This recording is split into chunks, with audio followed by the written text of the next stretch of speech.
s'asseoir et écouter. Quelqu'un qui suit la doctrine, quelqu'un qui vit sous le haut patronage de. Il n'y a pas que le fait sous le haut patronage de telle autorité. Est-ce que ta vie est sous le haut patronage de Christ? Ta manière de faire, de parler, d'agir, est-ce que c'est sous le haut patronage de notre Seigneur? Le disciple, c'est quelqu'un qui embrasse la doctrine du maître. Souvent dans les films japonais ou chinois, on voyait les disciples qui suivaient la doctrine de son maître, si c'est en karaté, si c'est en quoi. Il veut absolument être de cette école-là. Et quand on est disciple du Seigneur, c'est s'attacher à lui, s'attacher même à son sort, être en mesure de souffrir comme Christ l'a fait, de partager sa gloire, quelquefois d'aller jusqu'à la mort comme Étienne.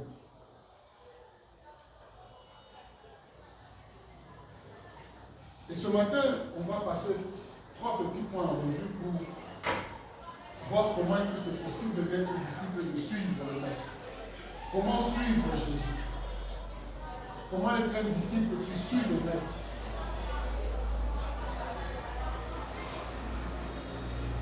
Pour suivre le Maître, la première chose qu'on veut partager, il peut en avoir beaucoup, c'est savoir renoncer. On ne peut pas suivre le Maître sans avoir renoncé à quelque chose. C'est exigeant de suivre le Maître. C'est-à-dire qu'on peut renoncer à nos désirs pour le suivre. Renoncer à nos ambitions. Renoncer même à notre confort pour suivre le Maître. Tu peux être dans un environnement où tu te sens tellement à l'aise, il est capable de te dire laisse tomber, va dans telle autre direction. Être capable de renoncer pour le suivre. Dans Marc 10, 17 à 27, je lis tout le passage, je n'ai pas pu le sélectionner. Au moment où Jésus veut partir, un homme arrive en courant. Il se met à genoux devant lui et lui demande, bon maître, qu'est-ce que je dois faire pour recevoir la vie éternelle? Jésus lui répond, pourquoi m'appelles-tu bon? Personne n'est bon sauf Dieu. Tu connais les commandements, ne tue personne, ne commets pas d'adultère, ne vole pas, ne témoigne pas faussement contre quelqu'un. Ne fais pas de mal aux autres, respecte ton père et ta mère. L'homme lui dit, maître, j'obéis à tout cela depuis ma jeunesse. Jésus le regarde avec amour et lui dit, une chose demande. Va, vends tout ce que tu as et donne l'argent aux pauvres. Alors tu auras des richesses auprès de Dieu. Ensuite, viens et suis-moi. Viens et suis-moi. Je vends tout ce que j'avais, alors que moi je vais te suivre avec tout mon fardeau. Il dit non, vends ça, donne l'argent aux pauvres. Et puis maintenant tu peux me suivre. Mais quand cet homme entend cela, il prend un air sombre. Il s'en va tout triste parce qu'il possédait beaucoup de choses. Jésus regarde ses disciples qui sont autour de lui et leur dit, pour ceux qui ont des richesses, c'est vraiment difficile d'entrer dans le royaume de Dieu. Les disciples sont très étonnés par ces paroles, mais Jésus leur dit, mes amis, c'est vraiment difficile d'entrer dans le royaume de Dieu. Est-ce qu'un chameau peut passer facilement dans le trou d'une aiguille? Ce matin, on a essayé cet exercice avec madame. Un bouton à sauter, je prends l'aiguille, j'essaie de faire entrer, je me suis rappelé de ce passage. On n'a pas réussi. J'ai changé la vie. On a allumé la lumière, j'ai porté mes lunettes. Rien. Est-ce qu'un chameau maintenant peut passer dans le trou d'une aiguille? Eh bien, pour un riche, c'est encore plus difficile d'entrer dans le royaume de Dieu. Les disciples sont de plus en plus étonnés et ils se disent entre eux, mais alors, qui peut être sauvé? Jésus le regarde et leur dit, pour les hommes c'est impossible, mais non pour Dieu. En effet, pour Dieu tout est possible. Alors Pierre dit à Jésus, écoute, nous avons tout quitté, nous t'avons suivi. Quelqu'un n'arrive pas à tout quitter, il ne peut pas te suivre. Tu lui dis, il était riche, il ne peut pas entrer dans le royaume des cieux. Maintenant, nous qui t'avons tout quitté, nous t'avons suivi. Et vous connaissez comment Christ a appelé ses disciples. Il trouve quelqu'un en train de pécher, il dit, toi, suis-moi. Il laisse qu'il le suit. D'autres, il était au péage, il abandonne tout dessus. Donc c'est des gens qui ont décidé de le suivre. Ils devaient abandonner quelque chose. Quand ils se rendent compte qu'on peut dire comme ça à quelqu'un qui n'arrive pas à tout abandonner, il y a de quoi se poser des questions. Maintenant, moi qui ai tout abandonné pour te suivre. Il dit, nous avons tout quitté et nous t'avons suivi. Donc pour nous, qu'est-ce qui va se passer? Et vous connaissez la réponse de Jésus. Je vous le dis, c'est la vérité. Dans le monde nouveau, le Fils de l'homme sera assis sur son siège glorieux. Et vous qui m'avez suivi, vous serez assis sur 12 sièges pour juger les 12 tribus d'Israël. Et tous ceux qui ont quitté maison, frères, sœurs, père, mère, enfants et champs, à cause de moi, tous ceux-là recevront 100 fois plus. Et ils auront aussi en partage la vie avec Dieu, pour toujours. Parmi ceux qui sont les premiers maintenant, beaucoup seront les derniers. Et parmi ceux qui sont les derniers maintenant, beaucoup seront les premiers. Savoir renoncer. Si tu penses que tu peux suivre Christ sans renoncer à quelque chose, tu vas t'arrêter en bout de route. Ça sera très difficile de marcher.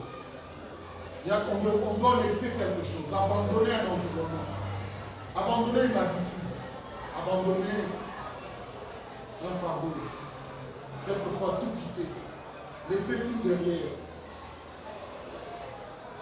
quelquefois renoncer à tout, surtout au bien matériel. Il y a quelques années, je venais à Lubumbashi pour 2 semaines, ça fait 11 ans que je fais.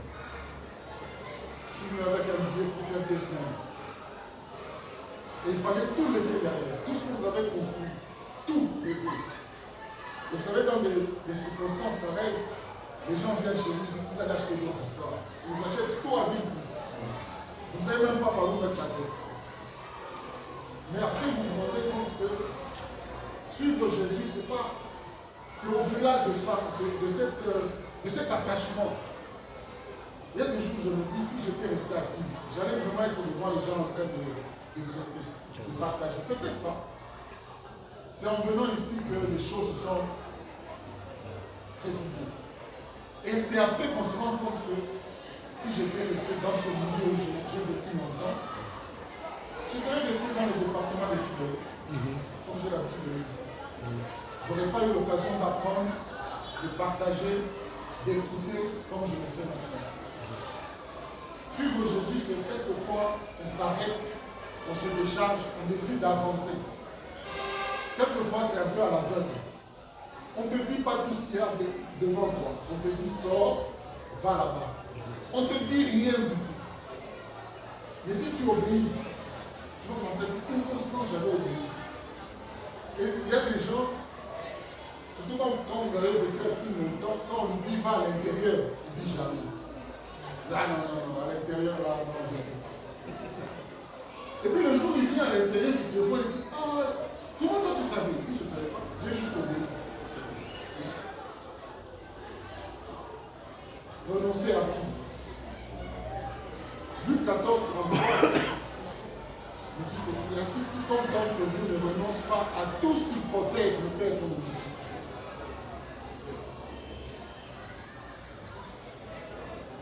Suivre Jésus, c'est le reconnaître comme Seigneur.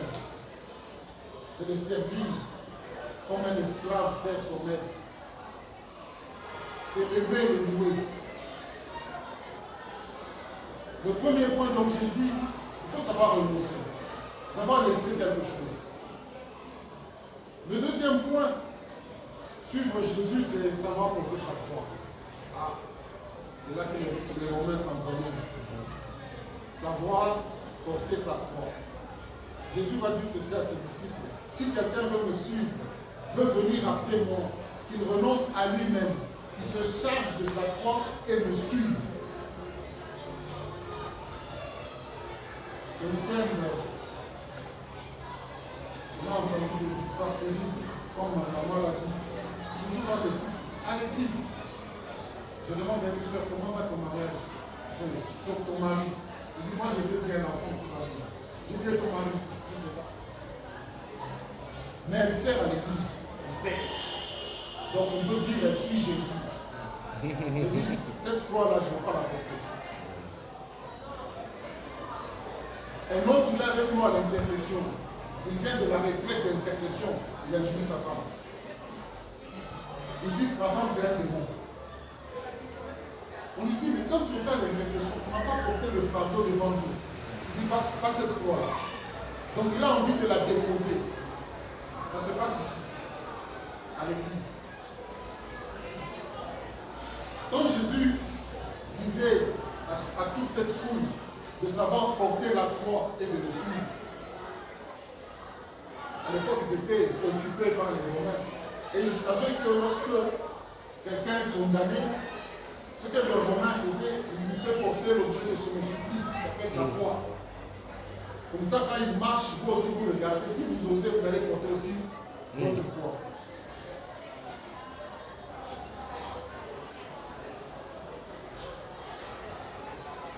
Écoutez ce que Luc 9, 57 à 62 nous dit. Pendant qu'ils étaient en chemin, un homme lui dit, Seigneur, je te suivrai partout où tu iras. Jésus lui répond, les renards ont des tanières, je m'excuse, et les oiseaux du ciel ont des nids, mais le Fils de l'homme n'a pas un lieu où il puisse reposer sa tête. Il dit à un autre, suis-moi. Et il répond, Seigneur, permets-moi d'abord d'aller enseigner mon Père. Jésus lui dit, laisse les morts enterrer leurs morts, et toi va annoncer le royaume de Dieu. Un autre dit, je te suivrai, Seigneur. Permets-moi d'abord d'aller prendre congé de ceux de ma maison. Jésus lui répond, quiconque met la main à la charrue regarde en arrière n'est pas propre au royaume de Dieu. Quand on lit ce genre de passage, on se pose la question. Heureusement, Dieu ne nous dit pas combien la croix va peser le cheval. Sinon, on n'allait pas le suivre. Il ne nous dit pas à l'avance dans quoi on passera. Dans quel genre de feu on va passer. Quelle est la croix que tu dois porter pour suivre Jésus. Suivre Jésus, ça a un coût. Ça coûte.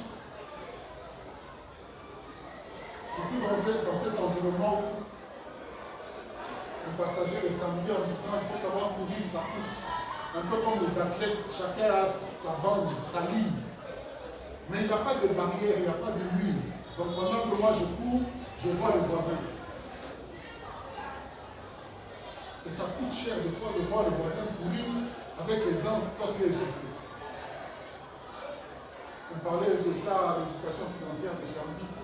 Vous arrivez dans un supermarché, vous voyez votre salaire affiché sur une bouteille de vin.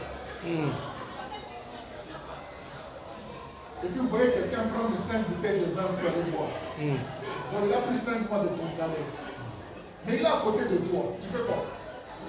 Prends ta croix, suis Jésus. Si tu as envie d'acheter de l'eau, achète de l'eau. Il y a un prix à payer pour suivre Jésus. La croix de Jésus, c'est un peu le symbole de toute cette souffrance, la honte, la mort, le ridicule, le rejet même de nos familles, le reniement.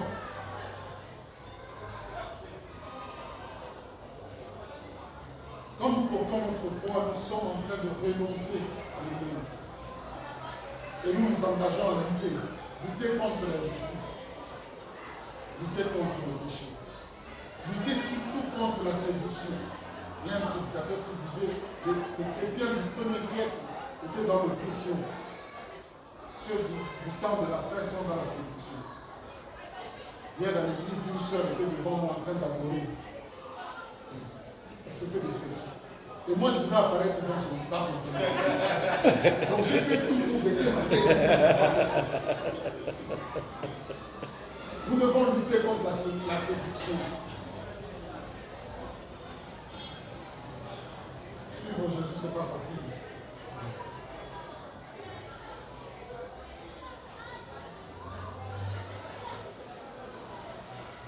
Ce matin, on va finir avec la troisième chose, c'est les trois éléments. Suivre Jésus, c'est savoir se plier à sa volonté. Savoir se plier à sa volonté. Sa volonté peut s'imposer à nous. Et nous voulons résister quelquefois. Il y a un proverbe qui me revient, je n'avais pas noté, mais je vais le chercher. C'est un proverbe de 29, verset 2.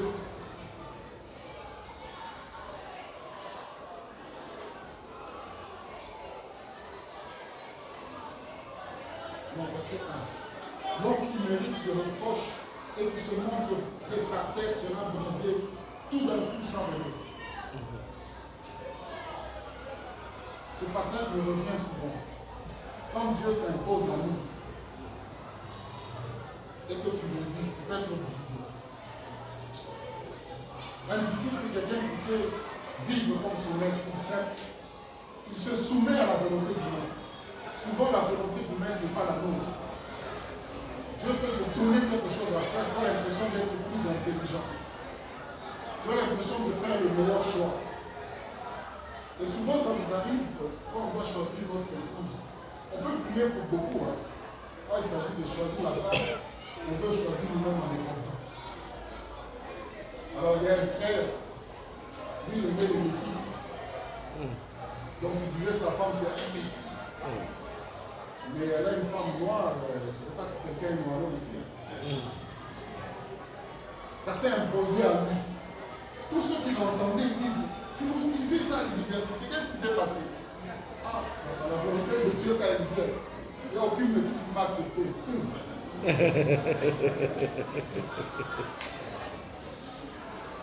La volonté de Dieu, c'est... Dieu te dit quelque chose, tu as l'impression que tout est contraire à ce que tu avais envie d'entendre. Tout est contraire à ce que tu aurais voulu vivre. Là où tu as envie de parler, la volonté de Dieu te dit tais-toi. Tu as envie de dire, si je n'ai pas au bout de la main, dis tais-toi. La volonté de Dieu, c'est quelqu'un te fait du mal, il te dit donne-lui. Donne-lui à manger. Aide-le. Suivre Jésus, ce n'est pas facile. Mais si on décide de le faire, je comprends pourquoi. Lorsqu'on a ouvert les disciples, il a dit, oh, doucement, ne partez pas. Attendez le Saint-Esprit. Si vous n'avez pas le Saint-Esprit, on va parler peut-être demain des disciples de Maïs. Ils ont regardé à gauche, à droite, ils ont dit, ah, il est plutôt pas manger.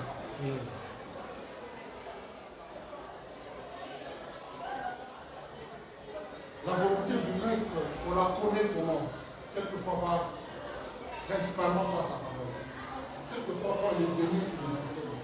L'apôtre Paul pouvait dire, soyez mes imitateurs, comme je le suis moi-même de Christ.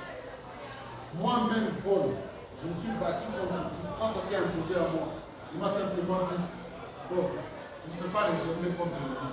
Ce français de lui, c'est pas un problème. Il veut simplement dire, lorsque je t'ai mis un mort dans la bouche, vous voyez le cheval, on met un truc dans la bouche. Lorsque je te mets ça dans la bouche, je peux te guider comme tu veux. Tu ne peux pas résister à la volonté. Tu vas sortir de ce que tu faisais. Hier, Paul était le persécuteur des chrétiens. Il est devenu le grand apôtre Paul, qui nous a enseigné, révélé la doctrine, écrit des livres. Quand la volonté s'impose à toi, tu vas imiter le Christ. Tu vas te soumettre à sa volonté.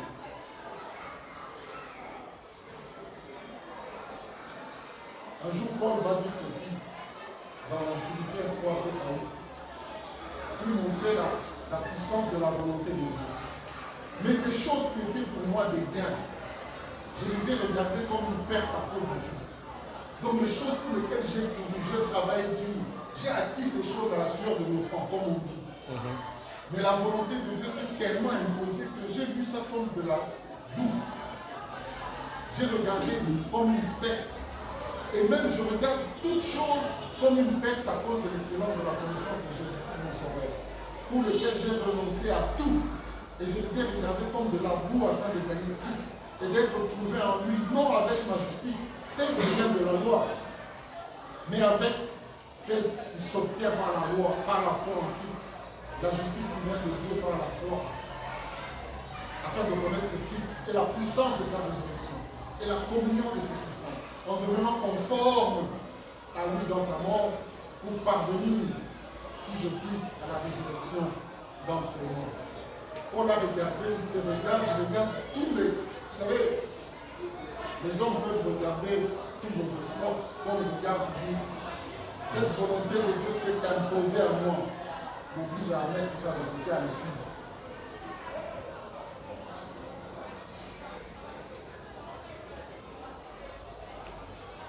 La vie d'un disciple n'est pas une chose facile. En bon français, on dit ce n'est pas une sinecure, c'est pénible. Si vous n'avez pas le Saint-Esprit, vous allez abandonner en cours de route. Cela peut donner beaucoup de soucis. Ça peut être une situation sans repos. Dès que vous acceptez Christ, dès que vous décidez de le suivre, c'est à ce moment-là que les combats se lèvent au bout. C'est à ce moment-là que dans la famille se passe quelque chose. C'est à ce moment-là que les finances sont perturbées.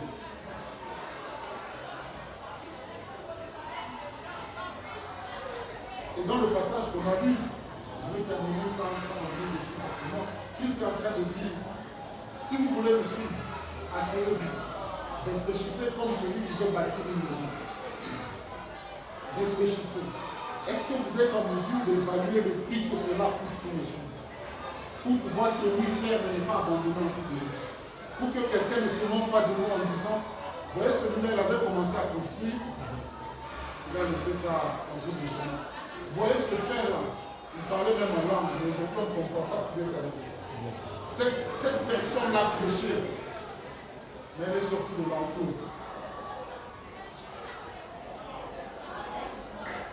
Ce matin, on va terminer par cette requête de prière. Suivre Jésus ce matin. Où est-ce que vous situez votre marche avec Jésus? Vous êtes prêt à renoncer à tout, à vous soumettre à sa volonté? Est-ce que vous êtes prêt à porter votre croix et continuer à marcher? Ça pèse, c'est lourd, ça déstabilise, ça fait mal au cœur. Mais est-ce que vous avez réellement décidé de le suivre? Est-ce que vous voulez être ce disciple qui dit je suivrai le maître dans la tempête, dans les vallées, dans le feu, je le suivrai?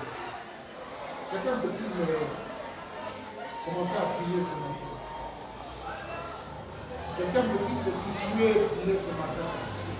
Si tu le suis, gloire à Dieu, renforce ta position.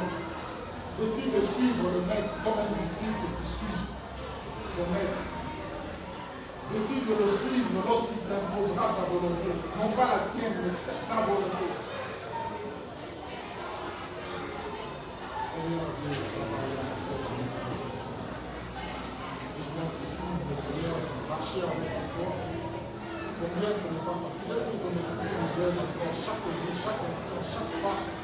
Apprends-nous à marcher, Seigneur. Apprends-nous à te suivre comme tu veux que nous puissions l'être. Apprends-nous à être des disciples qui suivent tes pas, des enseignements. Mais surtout, nous devons les mettre en pratique. Nous ne voulons pas être des auditeurs de Dieu. Nous ne voulons pas vivre dans ce monde sans repère, un monde dangereux sans toi. Apprends-nous à te suivre, Seigneur. Donne de l'équipement à chacun d'entre nous, à une soeur, à un frère qui a besoin d'être équipé pour continuer à marcher, à te suivre dans la douleur, dans les pleurs, dans les questionnements, de décider à te suivre. Parce que te suivre paye, te suivre transforme les vies. Ceux qui te suivent ne sont jamais perdus. Tu es le chemin, Seigneur. Tu es le chemin. Nous voulons te suivre, marcher avec toi, Seigneur. Béni soit Dieu.